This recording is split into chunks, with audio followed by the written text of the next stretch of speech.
Hi అండి, welcome back to my channel Indian కిచెన్కి స్వాగతం. ఇవాళ రెసిపీ వచ్చేసి మసాలా ఫిష్ కర్రీ అండి.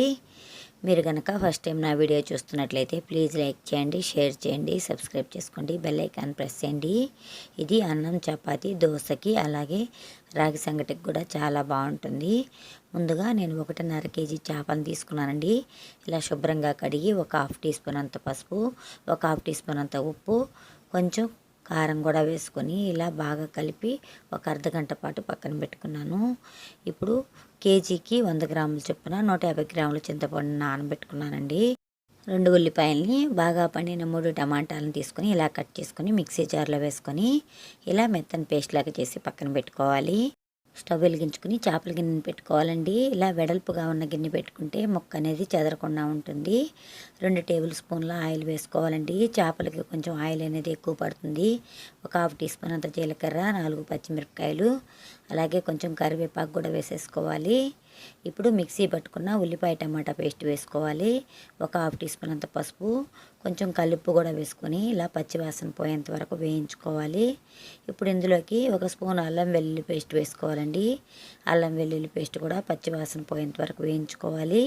ఉల్లిపాయ టమాటా పేస్ట్ బాగా వేగిపోయిందండి. ఇప్పుడు ఇందులోకి 4 స్పూన్ల కారం వేసుకుంటున్నాను. మీరు రుచికి తగినట్లు వేసుకోండి కారం అనేది. ఇలా వేసుకొని ఆయిల్లో బాగా ఫ్రై చేసుకోవాలి కారాన్ని. ఇలా ఫ్రై చేసుకోవడం వల్ల టేస్ట్ అనేది చాలా బాగుంటుంది. చింతపండుని పిసికి ఇలా గుజ్జు తీసుకొని వేసుకోవాలి. ఎక్కువ వాటర్ వేసుకోకూడదండి. హాఫ్ టీ స్పూన్ మిరియాల powder, half teaspoon garam masala వేసుకోవాలండి. ఇలా వేసుకొని ఒకసారి బాగా కలుపుకోవాలి. ఈ టైంలో ఉప్పు చెక్ చేసుకొని ఇలా చేప ముక్కలన్నీ పరుచుకోవాలి. చేప ముక్కలు వేసేసాక కొంచెం కొత్తిమీర తురుము కూడా వేసేసుకొని గరిటె పెట్టి కలపకూడదండి. మూత పెట్టి 10 నుంచి 12 నిమిషాల పాటు ఉడికించుకుంటే చేపల కూర అనేది రెడీ అయిపోతుంది. మరీ ఎక్కువసేపు ఉడికించుకోవాల్సిన అవసరం లేదండి. ఒక 12 నిమిషాల తర్వాత మూత తీసి చూస్తున్నాను. ఇలా ఒకసారి క్లాత్ తీసుకొని ఇలా కదుపుకోవాలి. ఇప్పుడు గ్రేవీ చూడండి ఇలా ఉండాలండి. ముక్క కూడా ఉడికిపోయిందండి.